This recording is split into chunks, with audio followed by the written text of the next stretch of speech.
Hi everybody, welcome to today's Transport Network Committee. First of all, item 1, have we any apologies? Yes, you have, Chair. You've got apologies from Councillor Joanne Marshall from Wigan, from Councillor Atik Raymond from Oldham, from Eamon Boylan at the GMCA and TFGM, and Lucia Majeski from TransPennine Express. Okay, thank you very much for that. Has anybody else got any other names? No? Okay, thank you very much. So item 2, Chair's announcements and urgent business. I have a couple of the Chair's announcements I'd like to make. I'd like to welcome Culzen Batty from the BAME Connect programme in Oldham, who have established their own walking scheme, who will be sharing her experience under item 9, walking programme update. To accommodate Culzen's diary, I am proposing to move item 9 up the agenda to the first substantive item. Okay. The next one is procedures for petitions has been circulated to members as requested. This sets out for our benefit how petitions will be received by the chair of the committee and then referred to the relevant TFGM department for action. I trust members are willing to adopt this procedure as it specifies what is within our committee's remit details.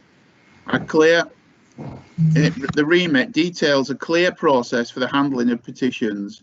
It's important that people's petitions actually go straight to the officer straight away to improve the speed of the answers, okay, and actions.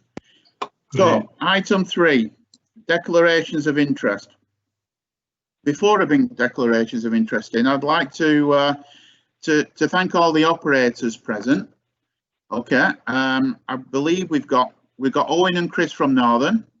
I've got Nigel from Go Northwest. I've got Alistair from Arriva. I've got Bob from Diamond. I've got Graham from TransPennine, and I've got Leslie from Nexus. So to item 3, declarations of interest. If anybody's got any declarations, please let Nicola know and hand them in afterwards electronically. Okay. Item 4, minutes of the GMTC meeting held on the 9th of October 2020. Okay. Can you consider for approval? Can we approve those minutes? Yeah, agreed. Okay. Has anybody got any matters arising from those minutes? No? Okay, thank you very much. Item 5, minutes of the GMTC subcommittees. So I'd like to bring in the bus services. Roger, can you move those?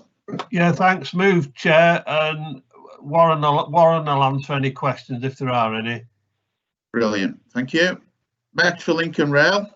Dory? Chair, well, I can't move them because I couldn't. It took me from 10:15 till 11:15 to get on the meeting, and Disra's not here, I don't think. So who can move them, or shall I move them? But I wasn't there. You can still move them. Okay. Okay. All right. I'm sure other people will bring them in if there's any problems. Is there any matters about those minutes? No. Everybody okay? Smashing. Item 6, the GMTC work programme. Okay. Everybody note those. Gwen, is there anything more to add? Only to say, Chair, that it's the work programme's complete up until March. If members have any suggestions for any new items, please let us know, and we can assess them for relevance against the committee's remit and add them as appropriate. Okay, if we can just send out to all members list of dates for the subcommittees, etc., for the new year, because I know some have been changed because of the CA. So if we can just resend all them out so we know what's still going ahead at the work programme, I'd appreciate that. If you can speak to Nicola about that. Okay. Will do. Thanks, Chair. Thank you. So I'm now bringing forward item 9. Okay, walking programme update. We've got a report of Richard Nixon. I'm going to bring Richard in a second. And I have noticed now that Culzen has joined us. Hiya, welcome to the meeting.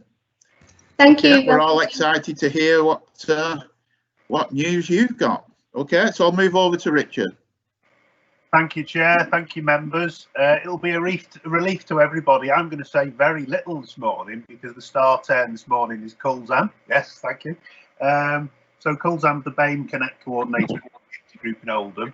Members are asked to note the contents of the report, and obviously I'll be happy to take any questions if they're fed in the chat, or indeed if you want to contact me, my email is in there. I just want to thank Kulzan for appearing this morning, in case I forget to do it afterwards, but I'm sure the chair will. But also I want to thank the members of the wider GM community that contributed to the report that you see today, because it doesn't just represent the efforts of either one individual or one organisation. It's actually a representation of all the activities going on across the whole of GM. So colleagues in GM Moving, Health, Social Care, community groups, Transport for Greater Manchester and the district authorities. So that's enough from me, and I'll hand you over to Kulzan. Morning, everybody. Morning. You can hear me. That's good. That's a good start. Thank you very much. Thank you, Chair. Thank you very much for actually being invited to come and have a little talk to you about our kind of walking group that we're currently doing at the moment. Just to follow on from what Richard just said now, I have to reiterate and echo that this is a collective, an absolute collective effort of this working group. We work in partnership with a few other organisations within the Oldham Borough, U Projects, Wi-Fi, Northwest, where we're doing some great work, and I will talk about that shortly. But however, we are quite a small voluntary group. We're a consortium of 5 organisations within the Oldham area. 5 of the BAME organisations have come together to reduce social isolation and loneliness with an improvement of improving physical and emotional well-being. I don't want to go too much into the challenges we had with the lockdown. I'm sure everyone's already exaggerated, and you know, that's really quite. We started off with a walking group really early on in January. We managed to engage and recruit and engage 15 ladies, particularly all from the BME community. And the idea was to get them out, get them connected, and get them start walking. And that was a challenge within itself. We had. The challenges that we were presented was childcare challenges, timing challenges, family expectations. Culturally, it can be quite difficult trying to put aside time for yourself as well, self-care. I would really honestly say mental health and issues that around a lot of communities, particularly based around, you know, low mood and trying to get themselves motivated to get out and doing something for themselves. So that was the first and foremost, I think. And we brought that down by, you know, kind of really giving them, making it as easy as absolute possible as we possibly can. So that meant, you know, if it meant that, or one lady said to us, well, really, I don't like walking on my own. So what we then did was brought that down by actually meeting them at the school. This is all prior lockdown. We're meeting them at the school and then they're walking down together at the park. The other things that we did was one of them said that I really can't come out because I've got a young child, a new baby. We said, don't worry about it, bring the buggy. I am going to try and share some pictures in a minute if I can manage to.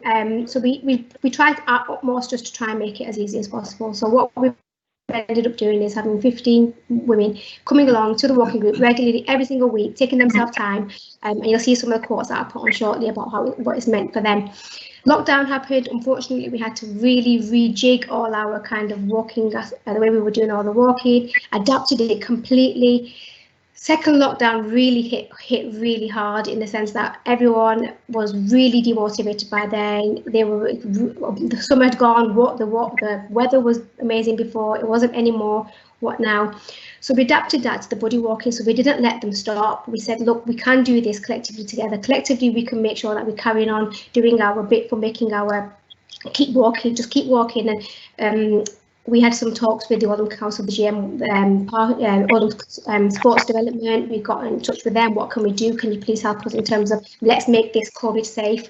So we're part of their advisory group. They give us lots of information about how to do that. So we turned it into a buddy walking, and you'll see some of the pictures in a minute. So collectively, just to keep the motivation going. And what was really key was making sure that they're all kept connected. And we ended up having a collective goal, which we tried to meet the targets every single week. So I'll go quiet there and I'll try to see if I can share some of these pictures for you. So bear with me for a couple of minutes, not minutes, seconds, sorry. Can you all see that? No, not yet. Okay, not yet. Just, I forgot to ask how long I was on for, actually, because I do have a tendency to talk a lot and quite fast. It's okay. You're loud and clear. Can we see that now? Yes. Oh, brilliant. Okay, so this one was our very first adapting to lockdown picture. We obviously let the ladies come out. Those little yellow bag that you can see at the back of that was our little incentive to give them that little incentive to come out. So in that little bag, they've got a waterproof poncho, a little fitness tracker, a walking bottle, just to make sure that, you know, there isn't anything in there that's going to stop them from actually coming out. So as you can see, one of them saying, I lost 3 stone by walking in the local park on a daily basis with my baby in the park, feeling positive. Thank you, because I'm a motivated person. Great consistency, communication throughout the pandemic. And I think that was the key with our project. It was keeping that connection going and not losing that connection. Another one, obviously, you can see on the other side, really nervous. She was a mum to 4 children, and she was a carer as well for her own elderly mum. So she, as you can see, you know, was quite nervous, even though I might not have shown it, was challenged for me to get out. Thoroughly enjoyed and made a new friend on the way. Thank you for the encouragement and wait for the next session. Next slide. This is the slide that you can see there with all the fitness trackers. That's what I do on a weekly basis, get them all to send their fitness trackers in. Obviously, we can't meet as a group, so everyone sends their fitness trackers in. We have a collective target of every week, and we try and increase that target. We've just recently started to work on the Couch to 5K program, which is something that you're working towards now. So that's something there. And with the U project that I mentioned at the beginning of the Wi-Fi, we're hoping to do their Milltown to Mountains initiative, which will mean that we're actually going around all the little scenic routes, including Northern Route. Those that are from Oldham will be aware of Northern routes. And the idea is to kind of progressively walk and move into different parts of the area. And the end goal, hopefully, is to get to Snowdon. If anybody wants to join us, feel free to do that. And I've got one last one. Obviously, the other thing we try to do is include a lot of emotional well-being in there. So while we're out there walking, I do try and encourage them to get some nice pictures of some sceneries and some mindfulness walking as well, what they've seen that they've not noticed before. So then big steps down there are a walk down Alexander Park, which I had never noticed before. So it's amazing what you notice when you're actually walking. So that's the thing, trying to get out there, trying to be mindful of the environment, and not only just for themselves, the fresh air. It's just absolutely amazing, and see things on the way that they've never noticed before. And that was a picture that I took. And this last quote here, this is a lady who we've actually been supporting for a little while. Really kind of, you know, gone through, kind of looked after her own children, looked after her family, and her children are grown up and really quite isolated, and now kind of retired. So she was finding it really interesting to be out on a walk with us, and it really has. We see the challenge around the family commitment that she's already got. She's a grandmother to 5 grandchildren now, I think. So naturally, she ends up having to look after all the children. So she said, I enjoy walking. The session's been a great help to get out of the house and walk in my local park and enjoy the fresh air. Daily steps and the advantage of scheduled sessions mean that I couldn't put the walk off because I had to do something else. So I had to do something else to delay, and that's there. So we're just saying that that's the result there. I'm trying to take myself off the share screen. Just bear with me. So I'm back. Okay, so I think, you know, kind of the challenges that we've had, you know, we've tried to break down all the barriers that we possibly can, just to say that, you know, in a nutshell, the walking's been absolutely amazing. It's allowed them to commitment to their own health. We all know that the health inequalities, particularly within the BM communities, are extremely high, and the disproportionate effect that the COVID has had has really come to light, not only just for health, but everything else that's come along with it as well. And I really would like to end on just saying that the empowerment that this walking initiative has given the ladies, to the point where we're now hoping to, a few of them have expressed interest in going on the informal walking project that we're doing with Oldham Council, and the health walking championship training. We're working in the new year with Public Health Oldham on the National Diabetes Prevention Programme. So we are working with a couple of pharmacies, and our group and new projects will be doing kind of, again, trying to get them fit and healthy, and our walking is what we're actually focusing on, getting them walking from certain areas. And just to kind of end up with one last one, that working closely with Chris Corder from the Transport Greater Manchester, he's actually asked us to help and assist in putting a self-led map together for the area, for the Glodic area, particularly in partnership with Glodic Pilot. And I think that's going to be absolutely amazing, because that's a map that is going to be in the heart of the community. And I can vouch for myself as well that I actually worry about walking in a park by myself at certain times of the night, certain times of the day. I won't go to the park by myself, but I will walk on the street. So we're getting the ladies and messages from the community that is going to be an amazing initiative, because a walk on the street, particularly if they're walking in their own area where they're actually then got certain landmarks they're walking on. So I did have a picture of a map that I put together, but I didn't manage to share it, but I'll try and show it you now. Don't know if you can see it.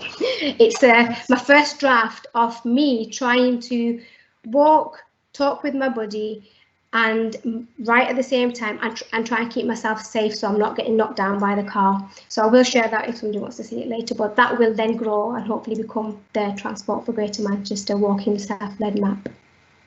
Any questions? Well, first of all, well done. And please, thank you very much. Please pass the feedback to the rest of the group that we're proud of them.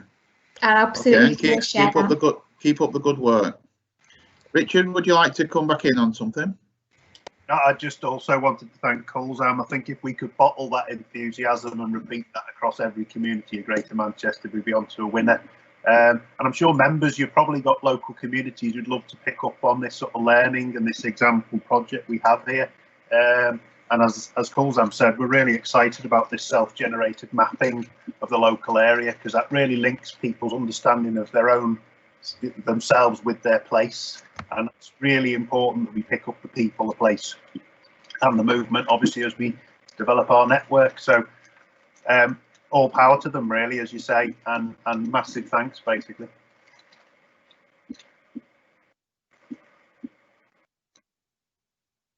You're on mute, Chair. I've got a couple of questions up to now. I'll bring in Doreen. Thank you, Chairman. Colzam, that was absolutely brilliant. I think it's great to get people motivated. I myself got a dog, and that makes me walk every day, which is making me healthier. My question is, please don't get me wrong. It's not a question, it's a comment, but please don't take me wrong. I believe that walking is healthy, gets people out, gets people talking, everything else. But my comment is on 4.5, where we're talking about cars on pavements. And it does say, stated in the long term, councils are going to look at this, but stated that sufficient time and resources are required. I get that. In the meantime, powers are sought to allow simpler traffic regulation orders to prevent pavement parking and enable civil enforcement powers. What worries me, and I think I don't agree with cars parking on pavement, but I do think it's the very less affluent people that have to do it. You know, the people in terrace streets that are so narrow that if they didn't park on the pavement, you'd never get another car through. I know lots of people that live in terraced houses that do shift work, 6 till 2, 2 till 10. They can't get public transport because it's not at the right times. So and I just feel we have to be careful we don't penalise those people. Thank you, Chairman. Okay, thanks. I've got Shah. Thank you, Chair. And can I thank also a brilliant presentation, and I think you highlighted the series of issues. I'm not going to repeat them because there are too many, but you actually presented a solution, both physical and mental well-being. And I think the huge success is that you got that group out so they can share their issues, problems, and turning them into solution. I think that problem is not just confined to Oldham. I think that is repeated in whole of Greater Manchester. And Richard very kindly at the end, when he was summarising, he touched upon what I'm going to ask you, because it's a good practice in Oldham and it is a success. Are you thinking of sharing that good practice with a Greater Manchester and say, look, you got similar communities, similar issues, we got a ready-made solution, and we can help you, are also helping other boroughs and encourage them that, look, you got to do something. And I think not doing is not a choice. We have to be proactive and make sure that all segments of our community, all members of our community, have those opportunities of well-being physically, mentally, and helping others. So, especially a mother, such a key character. When mother does something, I think the whole nation follows that. So a brilliant presentation, but I'm saying, would you extend that good practice to Greater Manchester or help other councils in our region, please? That's the question.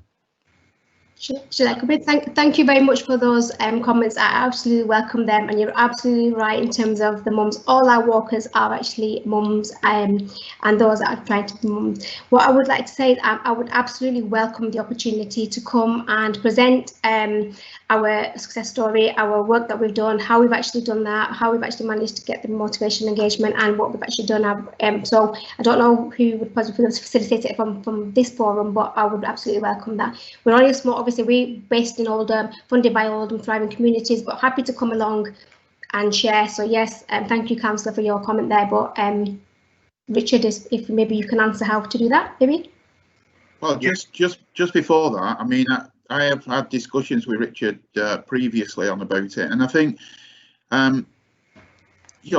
asking you to keep coming on to different programmes and different meetings to ask and give your time up, when realistically you need to be out there with those ladies walking, is a bite. But in this digital age, I think we should have a means of being able to do a short video of yourself telling you about the scheme in that area, and we've got a point of contact so everybody can go to that point of contact and get that information, read it for themselves, see it for themselves, and then spread that message in the local patch. I think that would actually cut down in a lot of time, and you'll be able to express yourself very clearly. So, you and others, I know a lot of people don't like being on video, etc., but they can do just a talking one. Just tell them about the scheme. As long as we've got that facility in a one place where they can get that information from, then that will be shared a lot quicker, I think, than keep asking you to come back to different meetings and and use your time up, which is precious. Yeah, thank you, Chair. Just to add, the one that comment on that one. It's great to have the video on the platform and the forum. However, to reach those communities that actually don't go onto the platforms and Twitters and social medias and the forums to actually access the video, and then in the language that's appropriate for them. So I think I completely agree, happy to do it that way as well. But once we're allowed to go back into some sort of norm in the real world, if there is some community groups that you're aware of that you actually, or some of your projects that work with, or if you can feed that back into the communities, I'm happy to come out, because by then we will have our walking champions who can then lead the walks, and then I can come and promote and do as much as we can. Brilliant. Richard? Well, obviously, I'm extremely grateful for that offer from Culzam, and first and foremost, absolutely, we are going to be providing an environment where we can provide like a video-based resource. For example, we're revamping the cycling and walking digital presence as we speak. That will go live in January, so we'll be very happy to work with Culzam as a sort of vox pop, people's champion, if you like. I think the other thing me and Culzam have also recently, we just discussed this morning actually, is the London Marathon Charitable Trust Scheme, which is rolling out potentially travel confidence toolkits to thousands of people in communities. Obviously, we don't want to overwhelm Culzam, but we'd be really grateful to work with the model she's got and the walking champion approach. And as I say, colleagues in Sustainable Journeys teams and also the district teams are well aware of that. And I'm hoping that's an approach we'll begin to develop in 2021. Okay, I've got Angeliki and then Steve. Oh, thank you, Chair. Excellent presentation, Culzam. We are, I think, all inspired, and we all want to get on with this meeting so that we can also go outside and enjoy a little walk. So I'm very pleased to see a presentation, a report actually, on that separates cycling and walking, and I think it's very, very important because, as the report indicates, well, we've got 4% cycling champions, important though cycling as it is, and all of our ambitions around cycling, we've got a lot of people that are walking.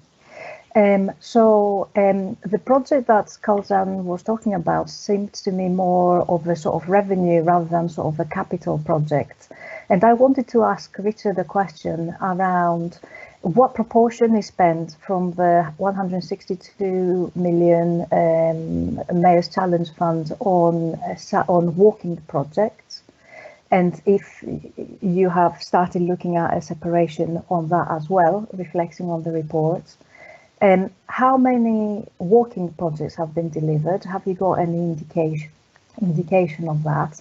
And then also, I think what is also important is crossings. So how many crossings have been delivered, like an indication, and what is the program sort of looking in the next sort of year?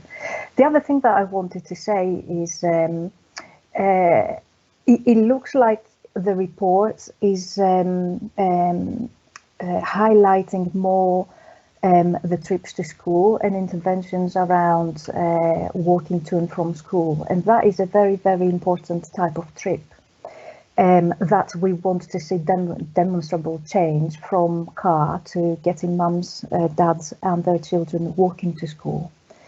Because it helps with all sorts of, including sort of socializing and developing people's social skills.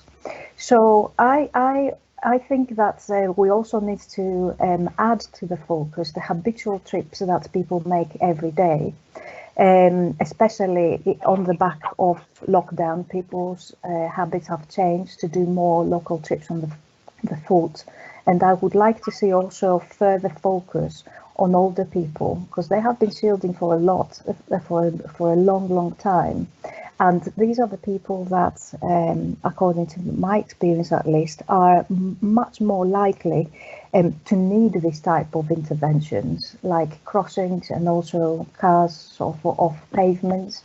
And this is the type of population that we gotta help, and if we can get it right for them, I think we can also get it right for the rest of our population. Thank you.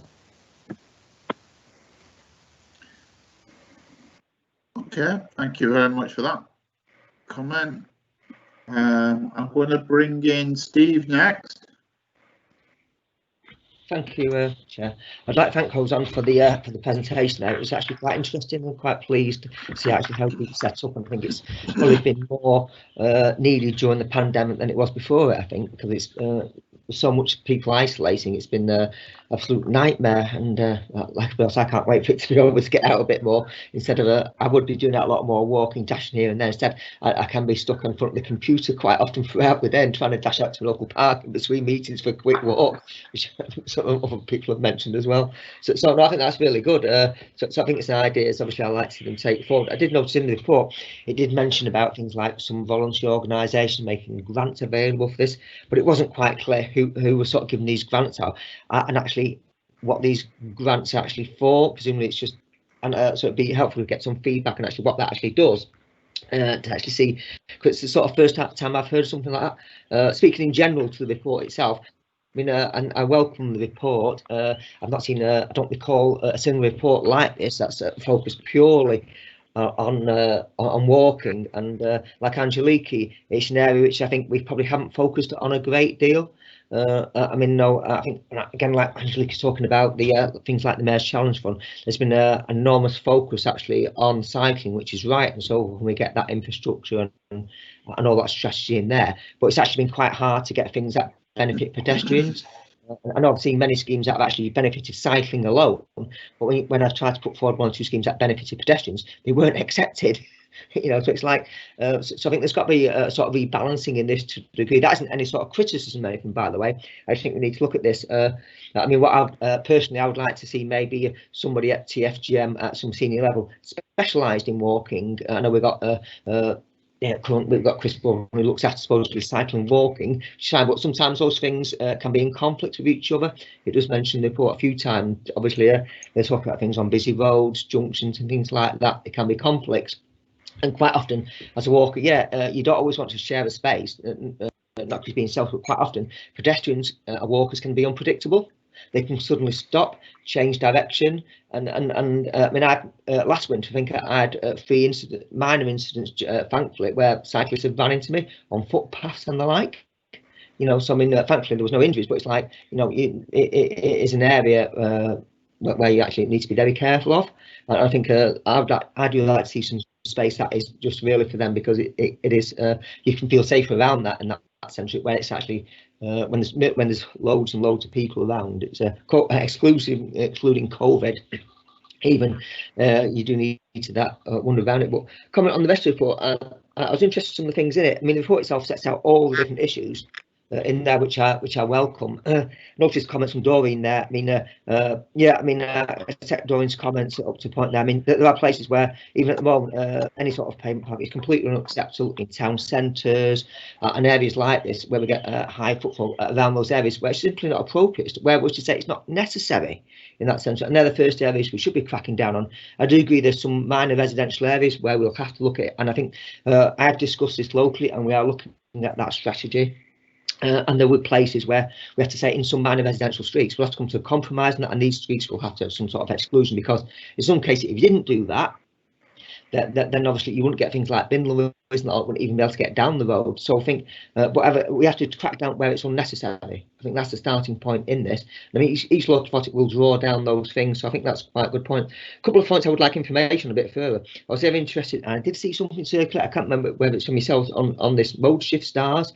It did say that funding would be available. I tried to Google it, and I bought a website, but I couldn't get access to it because I've got passwords and stuff like that. So I actually know very little about what it's supposed to achieve.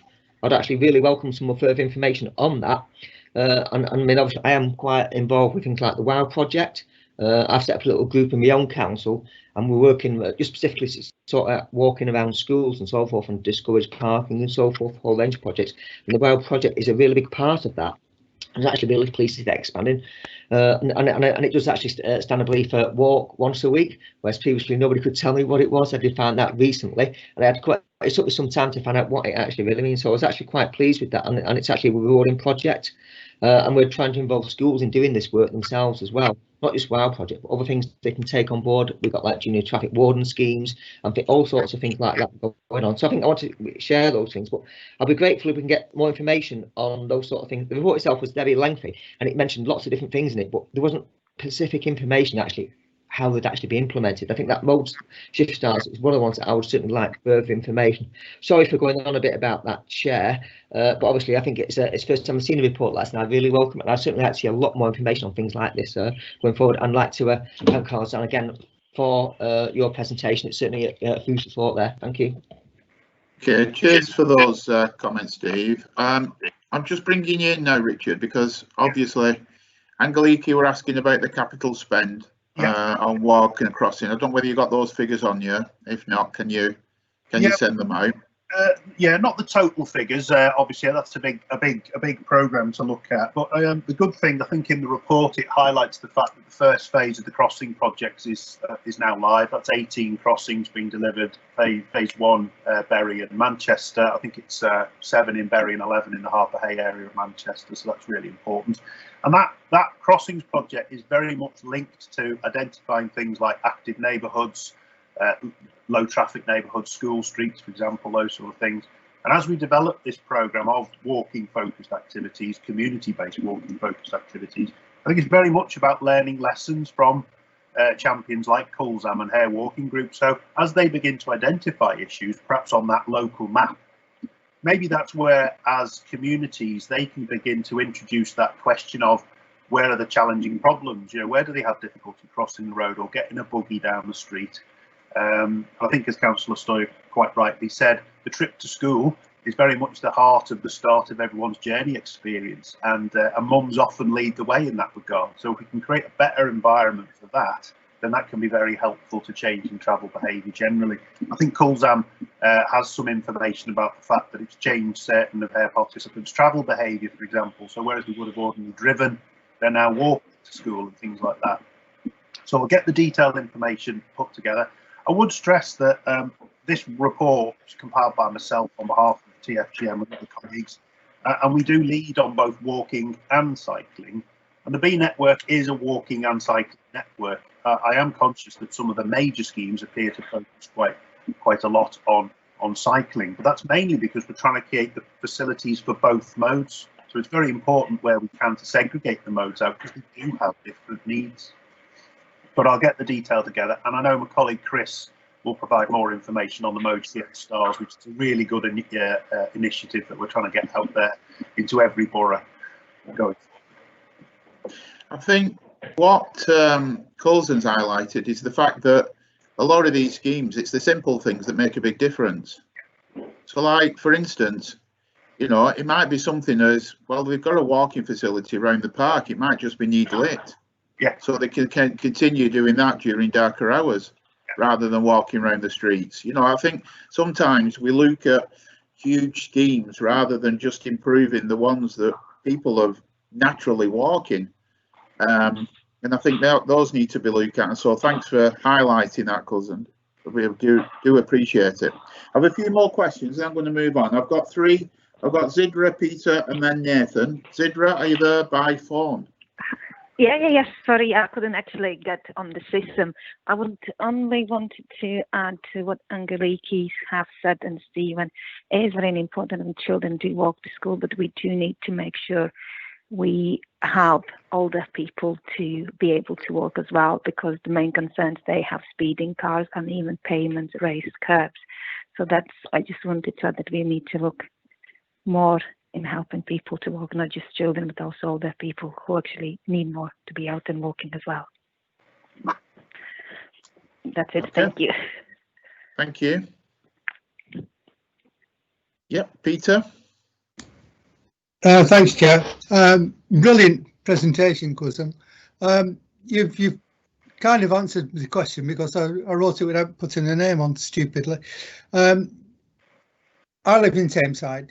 You live in Oldham. We have the most fantastic country park where you've got views across past Wigan. Even we can oversee Wigan from where I live. You can even see the Cathedral at Liverpool and the Runcorn Bridges and the hills of North Wales. And I'd love to invite you to come across in the spring and summer. Now is not quite the time.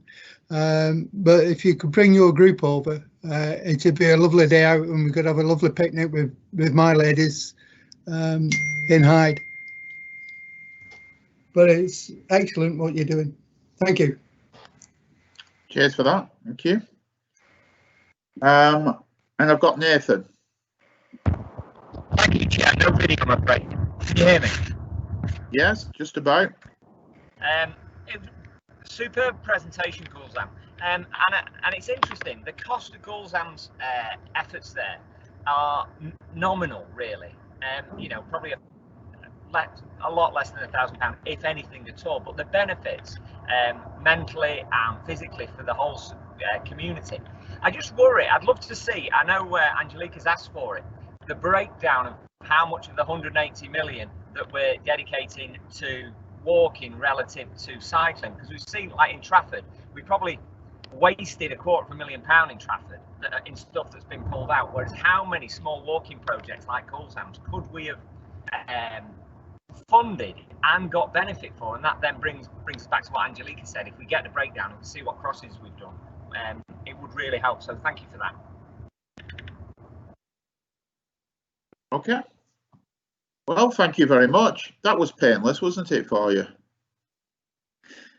Thank you very much for your clear and concise information that you've given out. And again, please pass our good wishes to the rest of the group. All the best for Christmas. Okay. Thank you very much. Thank you very much for allowing me, inviting me in, and hopefully all the best for the rest of the meeting, and Merry Christmas to you all, and have a safe one and enjoy. Thank you. I'll come back to Peter's point. Just if you want to share the my email, I'm happy for Richard or Nicola would to share it. Thank you very much, all. Oh, great. Thank you very much. Thank you. We'll Bye do bye. that. Thanks. Thank you, everybody. Okay, so moving on now to item 7, transport network performance. We've got Bob.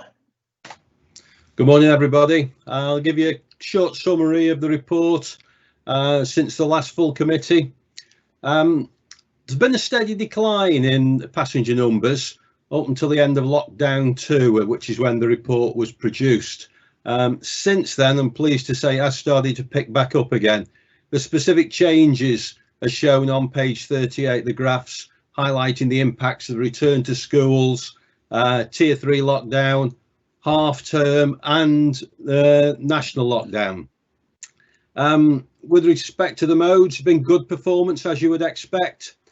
Metrolink has seen the introduction of tram ambassadors onto the network, encouraging greater use of face coverings and social distancing.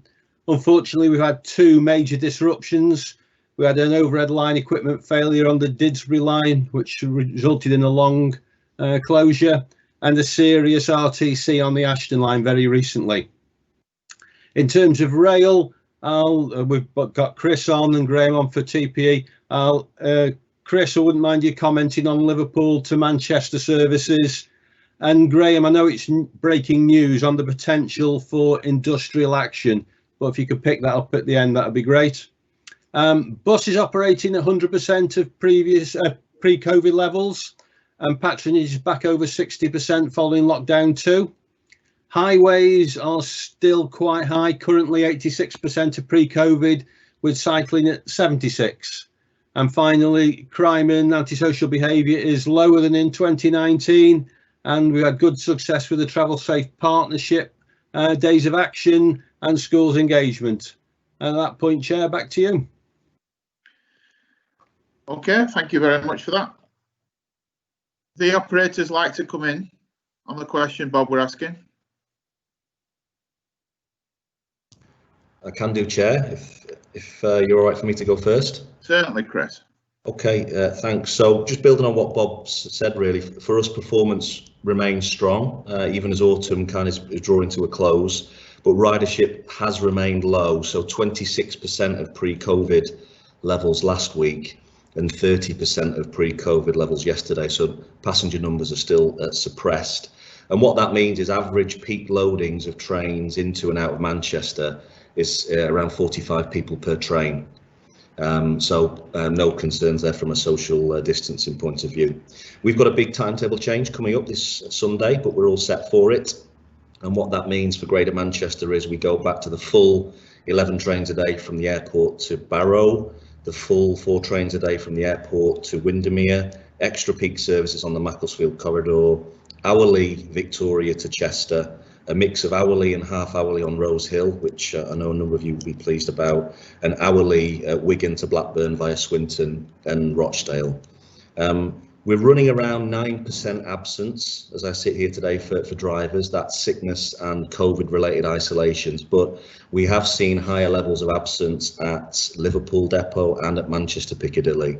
And as a result of that, we're putting in a short-term intervention. It means that 10 trains won't be introduced until the 25th of January. And I've communicated that out as well. I know Owen has. We've been working very closely with partners on student travel, particularly last weekend, and when they will come back in the new year. And we're working hard on our Christmas plans, especially Sunday the 27th. Really pleased to announce today, and builds on what Bob said about antisocial behaviour, there's going to be a photo shoot at Manchester Victoria. We've appointed 11 additional Travel Safe officers that will be covering central Manchester stations. That will obviously have a spin-off benefit for Metrolink as well. Great news for our customers. Sorry, someone need to go on mute. I can hear obviously they'll get down rather than getting rid of them, but you cannot. Someone's listening to the radio. I'll put everybody on mute. And then... Okay. Am I on mute as well? No, you're okay. Okay. Right. So yeah, that's going to be an announcement today. So that's great news. We've just started recruiting for our customer panel to get a broad cross section of customers. who can give us greater insight so we can improve that offering. So really excited that that's gone out, and you may want to encourage some of your constituents to apply for that. That's available online. And lastly, of course, Pacers have finally gone. So 2 weeks ago we ran our last Pacer, which I know got some good coverage. All of our new trains are now in service, and the Pacers have finally gone. You will not see them in passenger service anymore in Greater Manchester. Hopefully that's answered your questions, Bob. In fact, probably I should affirm that with the timetable change coming in on Sunday, whilst we've made those short-term interventions at Manchester Piccadilly, we do expect the timetable change to be smooth, and the short-term nature of cancellations we've seen at Liverpool Depot, no more are planned for the foreseeable future. Okay, thank you very much for that. Anybody else?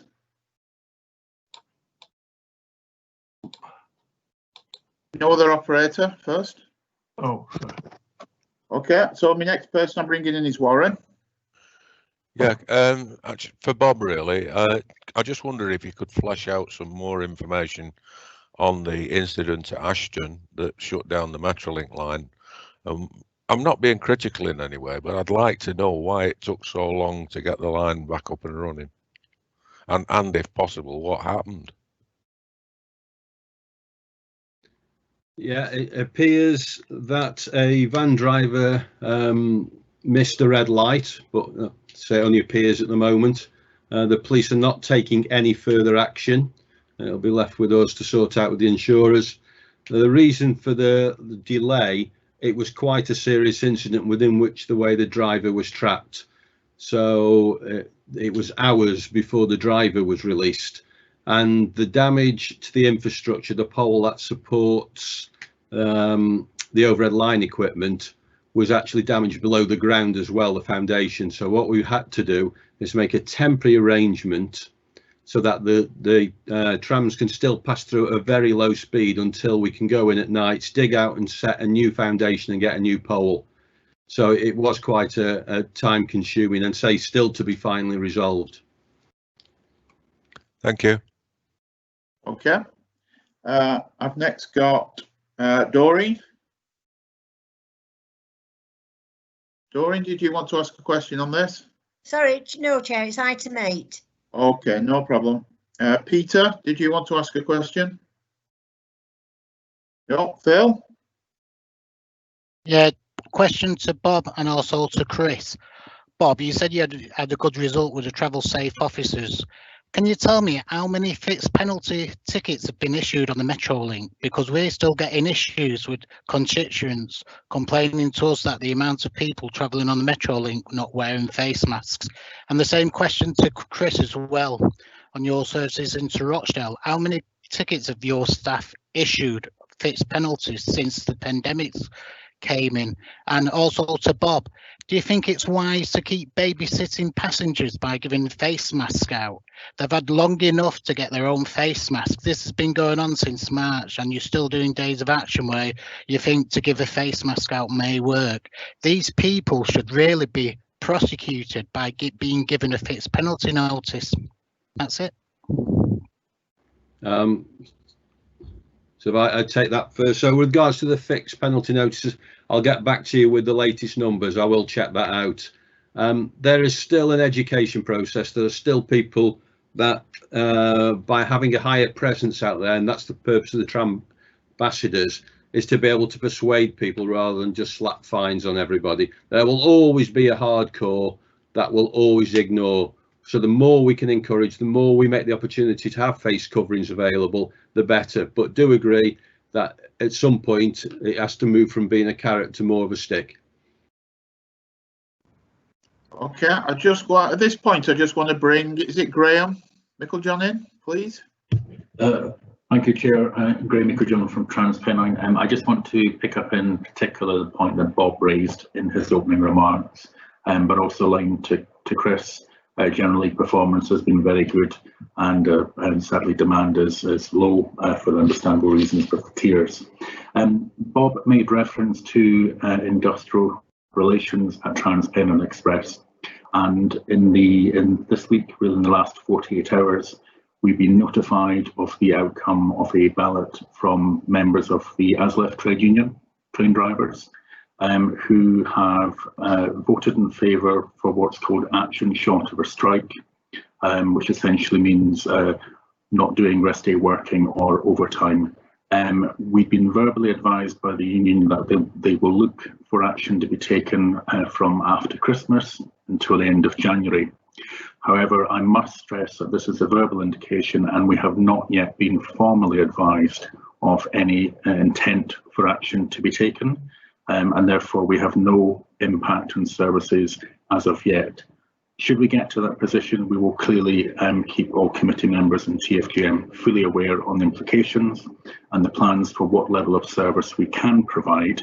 But I would also stress that we are continually looking to engage with ASLEF, and we believe that we have addressed their issues regarding the dispute, but we do wish to have further dialogue with them to prevent any action being taken and to have the dispute formally resolved. So as Bob said, it is an essence of breaking news, but we are not in a situation where we have formal action being taken or planned to be taken, and we are still looking to engage with ASLEF to make sure we don't get to that position in the first place. But if we do, we will clearly keep officials and elected members fully informed. Okay, thank you very much for that. Roger?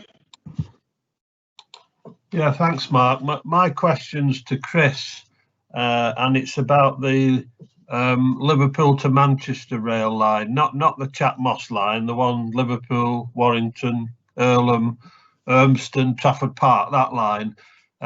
You probably remember that 12 months ago, pre-COVID, this line always was highlighted as having a fairly poor performance. And that was so 2 or 3 years ago as well. That's not just recent. But currently, there's been all sorts of issues, lots of cancellations. Now, I understand you've got driver issues and various things, but I just wonder whether Chris could update us on when we can expect the service to return to normal, if you like. And I know there's some improved services that are being delayed from being introduced as well. So I just wondered if Chris could comment on that. Thanks, Chair. Chris?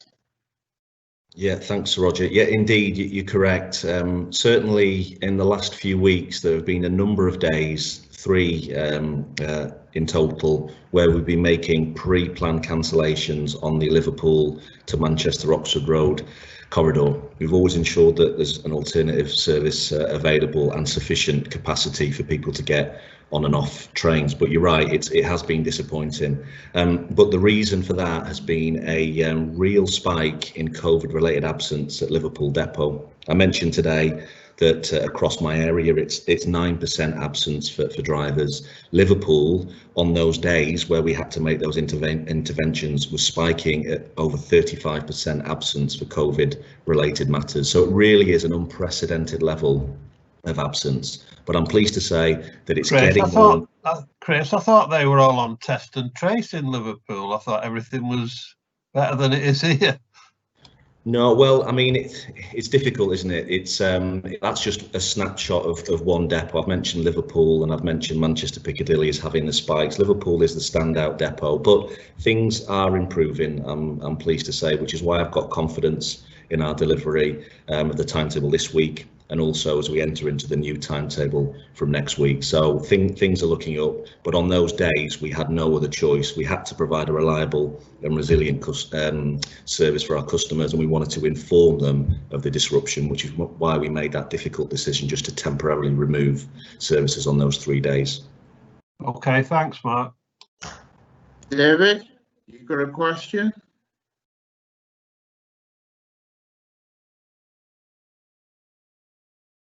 David Mellor, you there?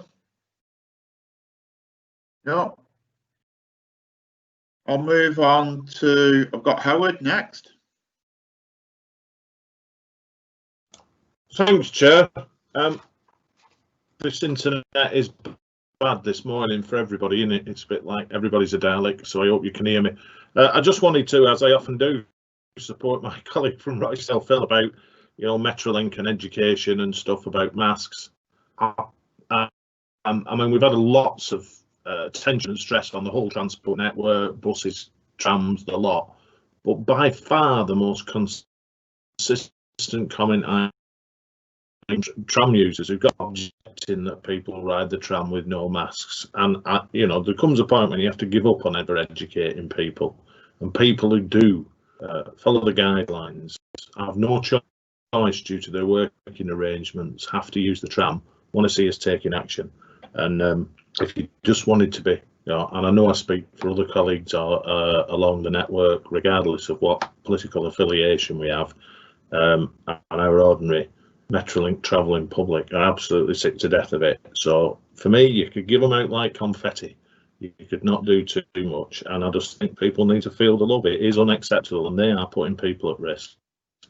And I just wanted to make that point, Chair. Thank you very much. Cheers, Howard. That's noted. Okay, David, are you there now? Thanks, Chair. Can you hear me? Yes, certainly. That's good. Thank you, Chair. Chris, thanks for the update on Rose Hill. It's good to see that we're still getting progress on this. So that's really helpful, and thanks for your work on that. That's much appreciated. The question I've got really, it's a bit of somewhat of a strange one, but I think it does link into a wider point. I had a resident who started using the trains actually a bit more often than usual, believe it or not. Over this period, and they pointed out the display screens that are on a lot of the newer trains, and the concern is it's not that obviously they're not working, it's that compared to other trains that are in operation across the country, the information on them is far more scant. Indeed, when you look at some of the trains, for example, that are operating on the London Overground, the detail on some of those display screens is far more comprehensive. I'm just wondering whether there's any plans to develop the display screens on the trains, because obviously what is good enough for London should be good enough for everyone here in Greater Manchester. Thank you. You want me to come in, Chair? Grace, please. Yeah, okay. No, it's a good question. I mean, when you compare what we've got on our brand new trains, the interior of which is behind me on this, you can probably see one of the screens in there. It's a step change from what we've had in the past, as you know, on Pacers, and all of our legacy fleet is going through a refurbishment programme, and you see that same fitment on Transport for Wales services down on Great Western. So they're being, I guess, modernised certainly to an improved standard. I'll take your feedback on specifics if you want to email me directly, but I can assure you that the systems that we've got are fully compliant with all accessibility regulations and legislations. So, you know, that's a real step change. And we've got a work stream going on in the background about how we can improve our passenger information systems to make sure that we're giving people the information that we need. The one thing that I would say is they've been very useful, particularly on our new trains, to get across the messages around face coverings and around the importance of social distancing. They've worked really, really well. But yet we're always looking for opportunities to improve. And as I mentioned, there is a working group going on in the background, and maybe at a future committee meeting I can update you as to the improvements that customers will see. That would be really useful. Thanks, Chris. I think it's more to do with the legacy trains, by the way, not the newer trains. It's more the legacy ones where the displays have been brought up in conversation. But I am aware that on the newer trains the displays are far more informative. So I'd welcome an update on it as and when. Thank you. I guess the final point on that is we're over 90% now complete of our refurbishment programme, so it may be that some of your constituents have travelled on the handful that haven't yet been refurbished, but as I said, I'm more than happy to come back and present on the work that we're doing in that area. Brilliant. Cheers, thank you. Cheers for that, Chris. Last one, Peter Robinson. Peter? Thanks, Chair. Chris, I recently received an email saying you're going to extend 2 stations in Hyde. Hyde Central and Hyde North. On the diagram you've shown at Hyde Central, you appear to be extending towards Romley, when the section of platform towards Hyde North there's a section that's derelict. I just wondered why you were not reinstating that section instead of extending a new build. Thank you. Chris? Do you want to come back on that? Peter, I'm going to have to take that one away. The only thing that's on my mind at the moment about Hyde is trespass at Hyde North, not platform extension. So leave that one with me, and I'll come back to you. No problem. Okay, thanks. Okay, cheers for that, Chris. Right, thank you very much, members. I'm going to move on now to item 8, travel and journey satisfaction during Corvid research. And I'm glad to inform you that David Sidebottom's here today. Hi, David. Hi there, Mark. Morning, Chair, and morning, colleagues, and thank you to the committee for asking Transport Focus to say a few words. I know that some papers have been distributed. If it's okay, Chair, I've got a few slides just to update on the current work that we're doing on a weekly basis. So if I can get this to work, I'll just share some of the slides. Chair, can I just ask a question, just for my own clarification? Yes. Yeah, Mr. Sidebottom, it's probably just me being me, but percentages mean nothing to me unless they've got a number, like out of the population of Greater Manchester, out of 1,000 people, out of 100 people. And right. I've read the report, but it all saying 78%, but I don't know of what. Of what? Okay. Thank you. Yeah, sure. No, I'll come on to that. That's okay, Councillor. Certainly the work that we've been doing at Transport Focus, and hopefully you can see that cover slide there, is really all about trying to understand people's experiences during this difficult time, how they're using transport, particularly picking up some of the points that have been discussed there about face coverings, reassurance, and hopefully building back reassurance as people look to come back onto public transport in the future as their journeys demand. The work we're doing is every week is with 2,000 different people every week across Great Britain, and we share this work with Transport for Greater Manchester, the Combined Authority, and authorities right across Great Britain, governments both in England, Scotland and Wales. And I think it's been a source of insight, it's been a source of expertise in terms of the work that we do, and just helping point and reaffirm some of the work that's going on. So I'll try and cover some of the percentages in not too great. No, that's fine. Now you've said okay. 2,000 people, I get it. Thank you. Thank you. Cheers. So yeah, I'll skip through some of these headline ones because it kind of reaffirms and builds on what Bob was saying earlier about the specific picture in Greater Manchester. So this is nationally, and it just gives you a picture really of how people's travel patterns have changed going back to the beginning of May when we started this work right up to the current date. And this is from survey work we completed last weekend, and how the peaks and troughs of demands have changed for public transport overall, and looking at bus use and heavy rail use across Great Britain. And then breaking that down a little bit further into modes, rail outside of London, London Underground, train within London, and bus both inside of London and out. And we've kind of seen, and I think again just reaffirmed what Bob was saying earlier, we've seen bus bounce back a bit sooner and a bit quicker since lockdown 2 finished, and with bus loadings up across the country. And I know that work that I'm doing involving Department for Transport and national work on bus is hearing that message quite loud and clear myself. Also, just again picking up that the use of car has picked up and recovered since the beginning of May, and has kind of stabilised broadly across the country. And again, a similar picture to Bob was describing for Greater Manchester. And same for use of taxi and motorcycle, and again, just picking up the point about walking and cycling there. There were particular peaks when the weather was nicer back in the spring, if we remember that, of course, and naturally just tailed off a little bit as we got into autumn and winter. So that's some kind of background context of general travel patterns across that. And then we asked people, I'm conscious of a very busy slide, and again, I know that there's information in your patch, look at the detail, and all this information is publicly available, I should say, as well. We share this. There's nothing hidden away here. This is, again, just very happy to share this publicly. And this gives an idea of what people have been doing over that time, how they've been travelling and what they're travelling for as well. And again, we've seen the changes as people, you know, when we went through those initial phases of easing lockdown restrictions, going to hospitality, clearly different pictures in different parts of the country. And as a Mancunian myself, obviously, we've gone through the tier systems and national lockdowns, how the picture can be broken down on a regional basis. Again, just really for background context. It's interesting now getting, I think, some of the tier issues really about people's confidence and reasons for using public transport. Questions we've been posing of these 2,000 different people every week have been about reasons for using public.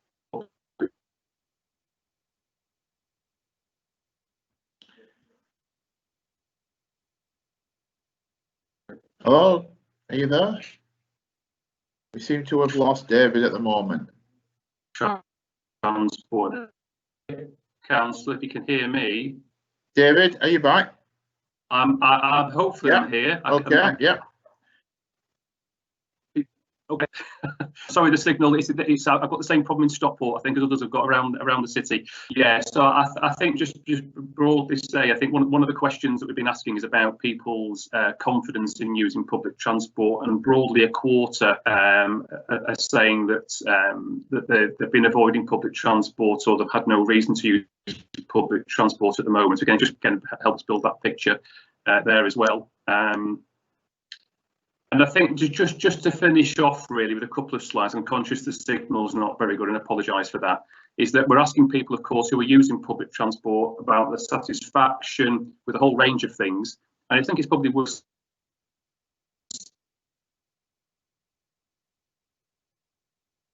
saying that on heavy rail, those are towards, nearly 9 out of 10 people who are using rail are feeling safe or very safe when they're making those journeys by rail, and around about 14% saying that they don't feel safe in terms of relation to the pandemic. And again, similar on bus, about 8 out of 10 passengers are saying they're feeling safe or very safe in relation to COVID, and around about 1 in 5 people saying that they don't feel safe on bus. And again, there are slight regional variations, but there's not much between in that sense. And I think the interesting thing here, and this has been a consistent figure we've seen throughout all this work, is for those people who have not used public transport since the middle of March, or have not used public transport recently, there's quite a perception gap between how safe public transport appears to people. And there are reasons for that, and some of that's been discussed on the meeting today. Some of it's about attitude by other passengers, face coverings, social distancing, cleanliness. And clearly this chart probably paints an interesting picture that for those people who have not used public transport recently, and we can break this down further from those who have not used transport since March, satisfaction journey, how safe would you feel by making that journey by train? And it's around about 47% of people feel that they would feel safe. If you go back a couple of slides, I mentioned that figure was nearly 90%.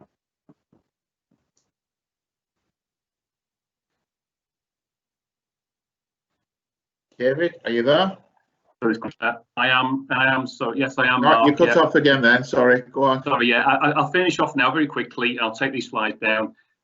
It's the perception gap. Those people that are currently using rail and bus feel safe or safe in relation to travelling with COVID. Those that have not used public transport in recently or in several months since March feel less so. How do we close that perception gap? I think it's about reassurance, about messaging we've been talking about, and reassuring people where it's appropriate to do so, to take action on those things, whether as an operator. And I'm pleased to see and hear that we've been helpful with Greater Manchester in this work in helping some of the developments in building reassurance across the city region. Well, I'll take these slides down now and stop sharing, and then happy to take any questions. Okay, thanks for that. If you can share the slides to all members as well, I'd appreciate that as well, David. Cheers. So, thank you. Thank you. Roger, do you want to come in? No, it's been answered, thanks, Chair. Okay. Warren? Yeah, Chair, it's to do with this perception really, and whether people feel safe on public transport. And I want to go back. 2 different councillors from 2 different authorities, 2 different political parties have said, why are we still pandering to people who will not wear face masks? We've got to get the message across that you cannot travel on public transport unless you wear a face mask. And we should be saying next week we're going to start, and if you haven't got a face mask, hard luck, we're not giving out any more free ones. And you won't be able to travel without a face mask, and handing out tickets on the spot fines, because I don't believe we'd find anybody at all.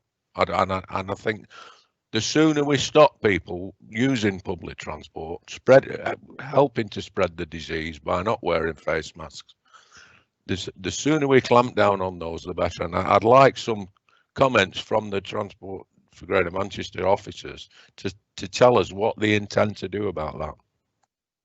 Okay, who's going to come in on that? I'll take that one, Chair.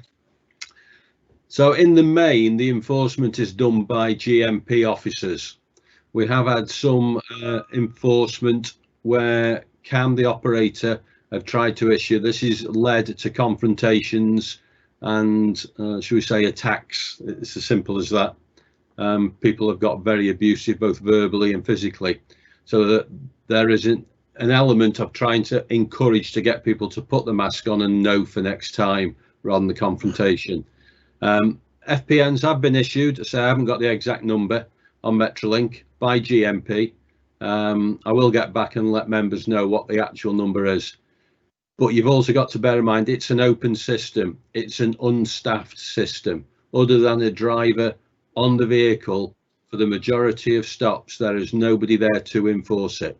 That's a part of the problem with an open system. There are other benefits, but in the situations we're in, that's a difficulty. Okay, I've got David. Thanks, Chair. It's just to echo what Warren has just said, really, and obviously what I think Phil said earlier.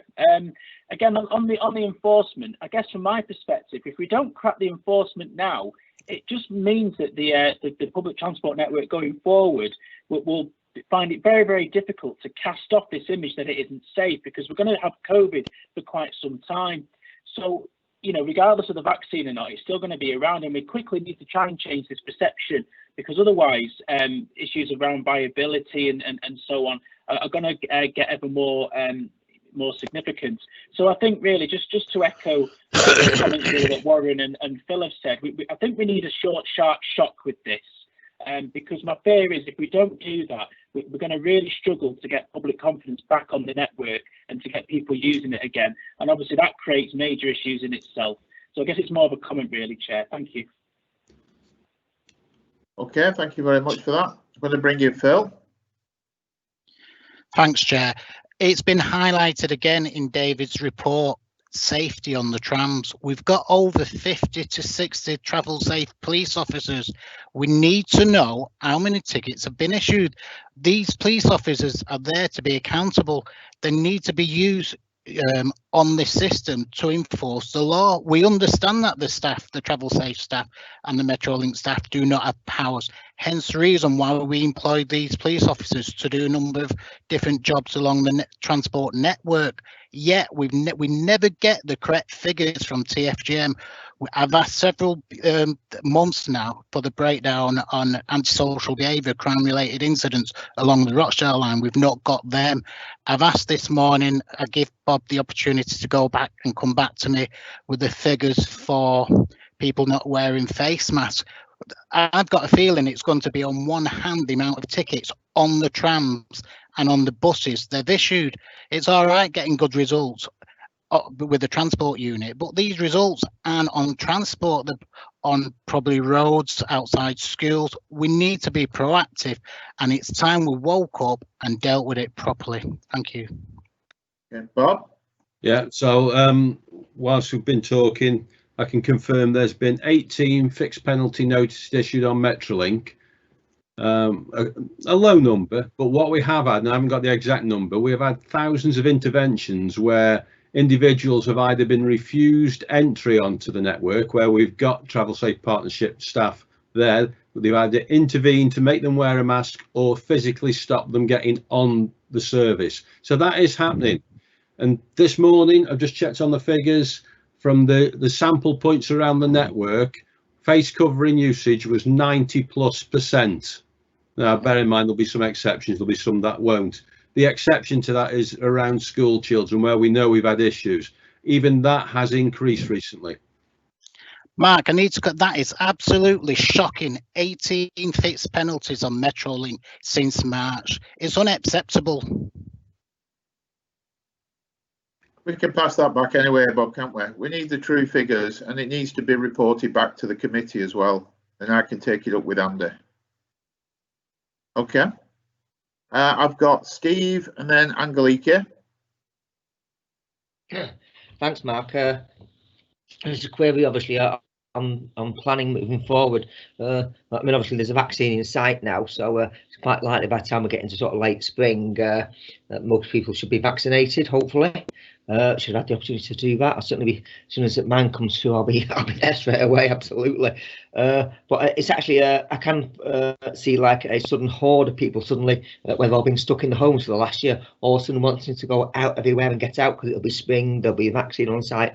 So it's actually, and I know obviously, of course, that we have got a high percentage of actually of the infrastructure behind it and that. But it's actually how we're going to, because obviously, even when we get the vaccine, we'll probably still, the contact mask there, we'll probably still need to wear masks for a little while. Over probably till the summer or something like that, but it's actually how we're going to cope with that sheer numbers of people coming on things like social distancing on them, because obviously things like some of the trains and trams, particularly even buses to a degree, it's about that capacity issue. And I think there will be a big surge in the spring as people get confident to go out. They may have been vaccinated and so forth. And I think there's going to be a big horde of people suddenly leaving the homes and going, wanting to do things. I think we need some sort of planning how we're going to cope. Not just for the year. It's about that capacity issue. I think Mary said a moment. I think that's what that really concerns me. I don't want to go back onto that sardine. I love the trams, but I mean, I do not want to get back onto those sardine trams straight away. I can tell you. Thank you. We just like a tram, Steve, over at Wigan. But anyway, I'll move on swiftly on to Angelika. Thank you, Chair. Just a quick comment following Councillor Burke's intervention and on the same subject. Would the committee be able to, or the chair and TFGM staff, consider bringing a representative of GMP perhaps at a future meeting so they can talk to us about the nature of the interventions and the operations, also the challenges that they face in carrying out enforcement work, so that we can build a better understanding, but also they can hear sort of a little bit of our frustrations as well. Okay, Bob.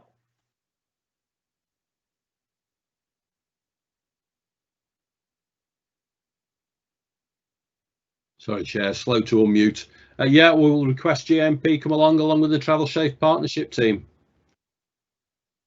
Okay, great, thank you. And thanks for expressing all your details to us, David. I mean, a lot of the people from this this committee will know, obviously, they've been passing it on what you've actually proved. Basically, asking those questions are the same things that what members have been asking and saying. That's what people have been saying for quite a while now. It's up to us to get geared up, ready for after COVID.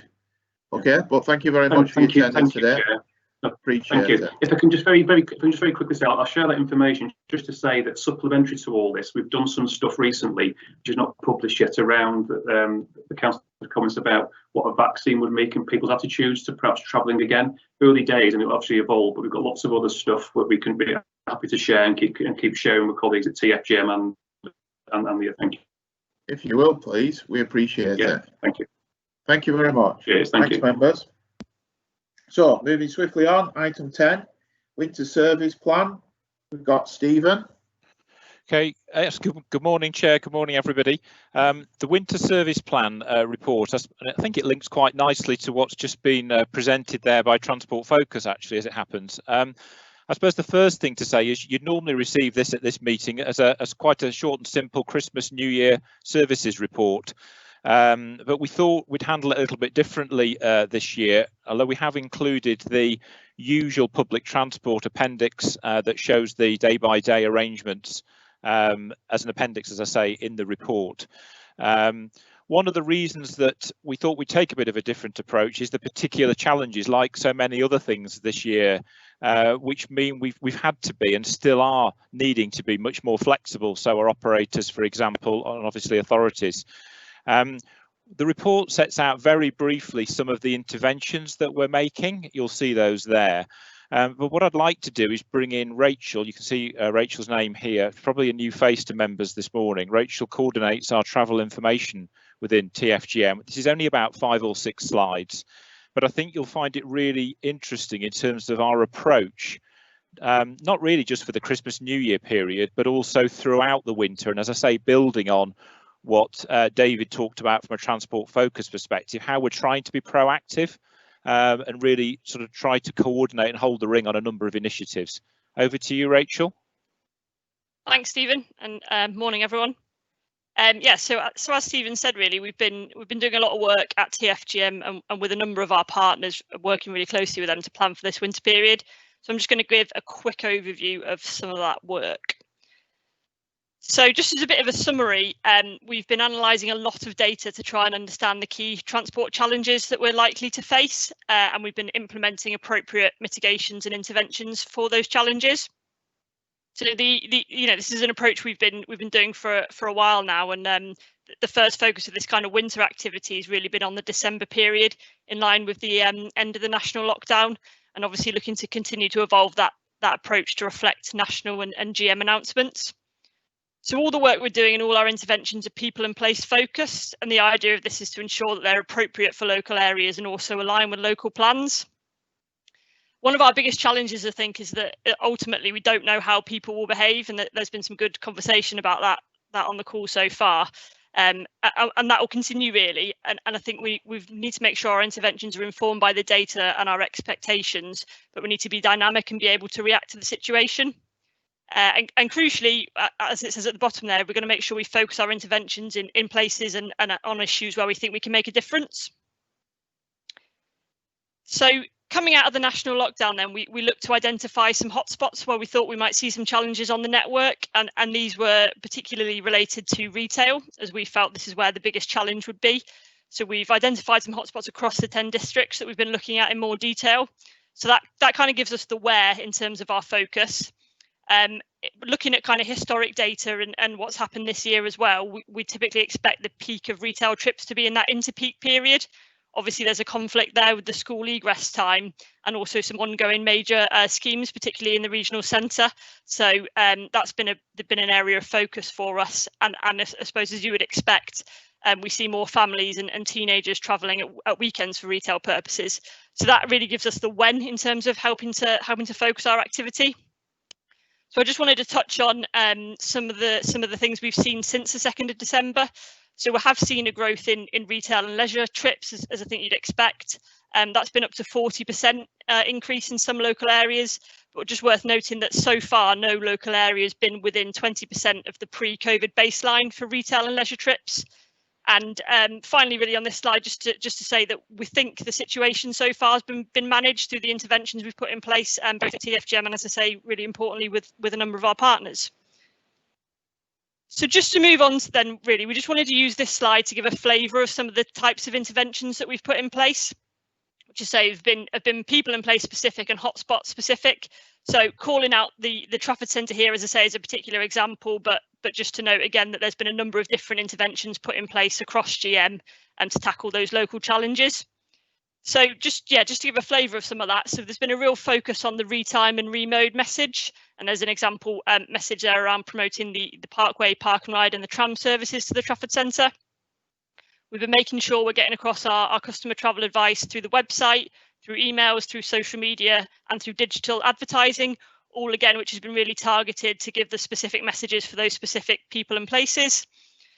We've been doing some good analysis through some of the data sharing with some of the bus operators to look at where we think there might be capacity on the bus network and around the Trafford Centre area. We feel that there is some capacity in the interpeak period, so we've been advising customers of this as a way of getting to the Trafford Centre. We've been making sure we're keeping our stakeholders up to date with what's been going on. We're working really closely with the Trafford Centre themselves, looking at the operational planning that's in place, and we've been doing a lot of work around the signal timings in that area to try and aid the kind of smooth entry and exit from the Trafford Centre. And also working with the Trafford Centre, we've been looking at the car parking provision at the centre to make sure that it's kind of suitable and matches the demand that we're expecting. And so far, just to note this year that the journey times around that area are still currently below the pre-pandemic average, which is positive. So just onto the forward look then, and just firstly to mention, as Stephen did really, that the kind of schedule for over the Christmas and New Year period, which is in the report, there's no significant changes there from previous years, and we don't expect any changes or challenges if Greater Manchester changes tier. So just thought it was worth noting that. And as I've said, really, I think we've developed a really good way of working here to ensure that our planning activity, increases to be focused on the use of data and effectively managed with our partners. We need to continue with this flexible approach. As I said, we're going to continue to monitor all those hotspots that we identified and flex our approach and flex our interventions as we need to, as we see changes there, and as we see changes in restrictions and in people's behaviour, which obviously links to the transport focus piece. And just to touch finally on, as we move into 2021, kind of some of the areas of focus. So we'll keep looking at these changes in behaviours and changes in tier restrictions and flexing our interventions in relation to that. And I think that the focus on retail has been a good example of that. We're obviously looking at the vaccination rollout, and again, working with various partners to look at that and what planning and needs to be done to make that as smooth as possible. And then really going into kind of probably later on in 2021, really starting to think about the opportunities to build back better and build back patronage on public transport and really starting to think about our planning there. So that was it. As Stephen said, just a quick overview of some of that work. Yeah, so thanks for the opportunity to come and do that, and happy to take any questions. Okay, thank you very much for that, Rachel. I've got one question at the moment. Steve? Thank you, Chair. Yeah, it's just touching on at the end there about the tiers. I think it's coming up very shortly. We may be going to tier 2, certainly at least big parts of the conurbation, and obviously combined with like people doing Christmas shopping, and maybe they might want to do some socialising and so forth. So it's actually while we're still obviously really still a relatively high level, obviously it's that concerns about actually how we're going to be able to sort of cope with that and keep people safe on the different transports. Thank you. Okay. Anybody else like a question? Richard? Yeah. I was just wondering to do with the, sorry, one sec. To do with the, so I'm just balancing this. I'm at my parents' at the moment, in a bubble, by the way. I was just wondering, with regard to, so I'm in Bury, so obviously the rock is a big concern. Will we as members be able to get an update of what's happening where you say you're prioritising and you're monitoring these 4 hotspots? Will I be able to get an update on Bury, for instance? Yeah, so yeah, so we mentioned those 4 in the report. They were the ones that were kind of the top of our list where we thought we might see some challenges. But the wider hotspot list is much greater than that. But yeah, we've been doing some monitoring around those 4 hotspots, so we can certainly share something with you specifically on Bury offline if that's useful. Right, that's great. Thanks. No problem. Okay, thank you. Has anybody else got anything to raise? No? Okay. Thank you very much for that, Rachel. Cheers, Stephen. Would you like me to just pick up Councillor Adhead's comment? Yes, please. Just briefly, I think yeah, the 16th is next Wednesday is a day that we're all sort of eagerly looking forward to. And I suppose the essence of what Rachel's talked about there is something where we've got teams of people and quite sort of, if you like, cross-functionally. So very much, for example, our communications team, very much part of a team that is able to review quickly and respond appropriately to almost whatever gets thrown at us, really, which is the nature of the sort of travel information piece. So there's a lot of effort there to continually review what we put out, whether that's on the website, whether that's through social media, whether that's in other means. We did it in the hot seat earlier this week on Radio Manchester, for example. So we're trying to use all the different means we can. And we've got people on call, for example, over the holiday period, as we would do normally as well. So there is a level of unpredictability. We think we've thought of most things. We like to think we have. That's our job. But we've also got people that are there, stood up and ready to be able to react to incidents, not least, of course, this week, for example, the one that happened on the Ashton line. There's a number of things there where this travel information piece, working with operators, is very much part of what we do. However much we sort of set out in advance, as we have done in the report there, day by day, what the service level is planned to be, we know things come along that challenge us.